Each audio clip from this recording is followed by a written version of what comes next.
સમગ્ર ગુજરાત રાજ્યમાં કોંગ્રેસનો કાર્યકર અને ગુજરાતની જનતા માથું ઊંચું રાખીને ચાલી શકે એ પ્રકારનું પરિણામ આપવા માટે આપ સૌનો જેટલો આભાર માનીએ એટલો ઓછો છે।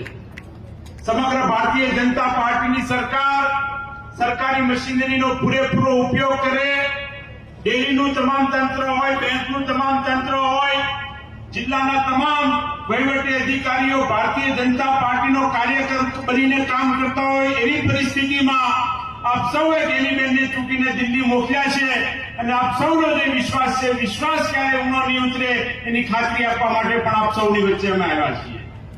સમગ્ર ગુજરાતમાં લોકસભાના 26 અને રાજ્યસભાના 11 એમ 35 સંસદ સભ્યો છે।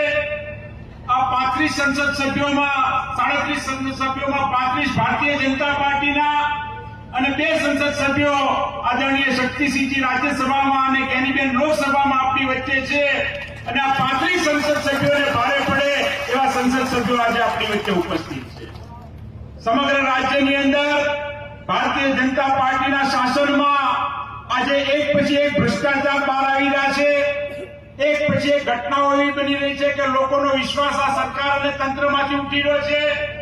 રાજકોટમાં ટીઆરપી ગેમ ઝોન હોય એવા અનેક બનાવો ભારતીય જનતા પાર્ટીના વહીવટી તંત્રના પાપને લીધે બન્યા છે। સમગ્ર રાજ્યમાં ગુજરાતના કોંગ્રેસના આગેવાનો ન્યાય યાત્રાના માધ્યમથી એને ઉજાગર કરવાનું પણ કામ કર્યું છે। ગુજરાત રાજ્યમાં દિવસે ને દિવસે જુદી જુદી પરીક્ષાઓમાં પેપર ફૂટતા હોય, ગુજરાત રાજ્યની અંદર ખેડૂતોના પ્રશ્નો હોય, વિદ્યાર્થીઓના પ્રશ્નો હોય, ગુજરાત રાજ્યના જનતાએ ભારતીય જનતા પાર્ટીની સામે લડવા માટે હવે કમર બાંધી છે।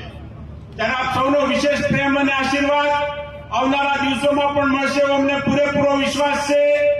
બનાસકાંઠાની લોકસભાની ચૂંટણીનું જે પરિણામ આવ્યું એ પરિણામ માટે પણ હું આજના મંચના માધ્યમથી જો કોઈનો આભાર માનવા માંગતો હોઉં તો આપણા સૌના રાષ્ટ્રીય નેતા આદરણીય પ્રિયંકા ગાંધીજી કે જેમને લાગણીમાં આવીને ગેનીબેનને જીતાડવા માટે આહવાન કર્યું, ગુજરાત પ્રદેશ કોંગ્રેસ સમિતિના અધ્યક્ષ આદરણીય શક્તિસિંહજી ગોહિલ લગભગ એકત્રે બનાસકાંઠા જિલ્લાના પ્રવાસે હોય અને લગભગ તમામ વિધાનસભામાં એકથી વધારે કાર્યક્રમો કર્યા। સભાની ટિકિટ કોંગ્રેસ પક્ષની ચૂંટણીની જ્યારે યાદી જાહેર થઈ ત્યારે સૌપ્રથમ કોંગ્રેસ પક્ષે ગેનીબેનનું નામ ગુજરાત રાજ્યમાં જાહેર કર્યું, ત્યારે ગેનીબેનનો વિજય એ નિશ્ચિત વિજય બન્યો હતો। આવનારા દિવસોમાં આદરણીય શક્તિસિંહજી ગોહિલના અને ગેનીબેનના હાથ મજબૂત બને, ગુજરાત વિધાનસભાની અંદર અમિતભાઈના હાથ મજબૂત બને એટલા માટે વાવ વિધાનસભાની ચૂંટણીમાં પણ આપ સૌ કોંગ્રેસના ઉમેદવારને જીતાડીને મોકલશો એવી આપ સૌ પાસેથી અપેક્ષા રાખીએ છીએ। ગુજરાત રાજ્યમાં અત્યારે 182 માંથી 12 ધારાસભ્યો કોંગ્રેસ પક્ષની પાસે છે।